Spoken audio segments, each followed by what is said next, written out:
Bwana Yesu asifiwe. Ninakusalimu katika jina la Yesu. Mungu akubariki sana kwa kufungua channel yangu ya YouTube. Mungu akubariki kwa kuendelea kufuatilia mafundisho ambayo ninaposti kwenye channel yangu ya YouTube.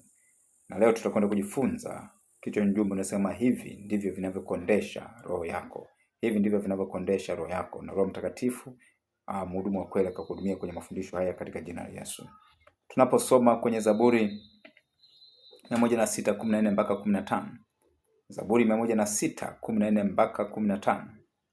Andiko anasema kwamba walimjaribu sana jangwani, akawapa walichotaka, akawakondesha roho zao. Mungu wetu, Mungu ambaye amejaa hekima, ni Mungu ambaye anajua maisha yetu, ni Mungu ambaye anatuwazia mema. Kuna vitu vingine wakati mwingine tunavitaka, lakini sio kwamba vinafaa. Kuna vitu vingine ambavyo tunavitaka ambavyo vinaleta uharibifu kwenye maisha yetu. Kuna watu ambao waliokoka wakawa moto sana, lakini sasa wamepoa sana. Je, ni kitu gani ambacho kimepelekea wakapoa? Kuna vitu ambavyo vimepelekea wakawa hivyo walivyo sasa, tofauti na walivyokuwa au walipokuwa mapema baada ya kuokoka.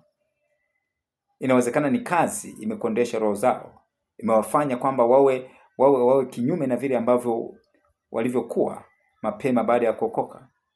Kuna watu ambao wamefungwa, kazi zimewabana kiasi kwamba hawana muda wa kusoma neno, hana muda wa kwenda ibadani. Na maandiko yanasema kwamba masumbufu ya dunia hii, watu kwa sababu ya masumbufu ya dunia hii. Kuna watu ambao kazi zao, wanathamini kazi zao kiasi kwamba hata Mungu hajapata nafasi kwenye maisha yao. Kazi yako inaweza kukondesha roho yako. Lakini sasa tupo kwenye nyakati ambazo watu wako busy na kuangalia tamthilia. Tukiangalia tamthilia na move mbalimbali ambazo hazina mchango kwenye maisha yao kiroho, hazina mchango katika kuimarisha mahusiano yao na Mungu. Tamthilia inaweza kukondesha roho yako. Boyfriend au girlfriend ulionayo anaweza kuwa ni sababu ya roho yako kukonda. Lakini pia season unazoziangalia inaweza kuwa ni vitu mojawapo ambavyo vinakondesha roho yako. Vitu ambavyo vinakondesha roho yako. Vitu unavyosoma na vitu unavyoviangalia vina mchango gani kwenye maisha yako, kwenye mahusiano yako na Mungu? Vina mchango gani kwenye maisha yako ya kiroho? Vina mchango gani kwenye maisha yako ya kiroho? Kwa sababu Mungu anataka kupata nafasi ya kwanza kwenye kila eneo la maisha yetu. Kazi tulizonazo zinaweza zikakondesha roho zetu. Tamthilia tunazoziangalia zinaweza kukondesha roho zetu. Season tunazoziangalia zinaweza kukondesha roho zetu. Move tunazoziangalia zinaweza kuwa zina athari kwenye maisha yetu ya kiroho. Watu tunaotembea nao, watu tunaoambatana nao wanaweza kukondesha roho zetu, wanaweza kuwa na athari kwenye maisha yetu ya kiroho. Ndio maana kama mtu uliokoka ni vyema kuwa makini. Ni vyema kuwa makini. Kuna watu walikuwa moto, sasa wamepoa kwa sababu ya kazi zao zimewabana kiasi kwamba hawana muda wa kusoma neno, hawana muda wa kuomba, hawana muda wa kwenda ibadani. Wakati mwingine hadi Jumapili hawana muda wa kwenda kanisani. Na wanashangaa kwa nini maisha yao yako hivyo walivyo. Mungu anachohitaji, anahitaji kuweka na tumweke Mungu nafasi ya kwanza. Lakini pia tupo kwenye nyakati ambapo vijana wengi na watu wengi wazima wanafuatilia tamthilia ambazo zinawapotezea muda. Hawana muda wa kusoma neno, lakini wana muda wa kuangalia tamthilia. Hawana muda wa kuomba, lakini wana muda wa kuangalia season. Season zinachukua muda mwingi kuliko hata muda ambao wanautumia kumtafuta Mungu. Season inaweza kuwa inakondesha roho yako.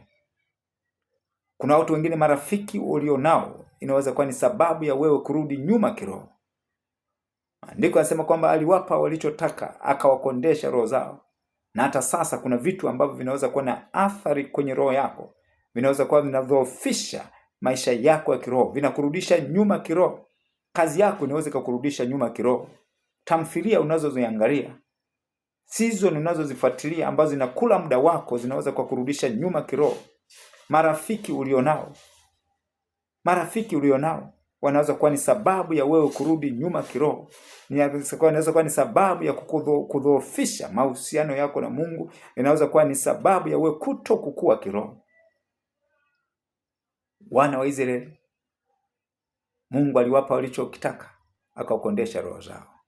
Sio kila kitu unachotamani kuangalia kina afya kwenye roho yako? Ni kweli unatamani sana kufuatilia tamthilia?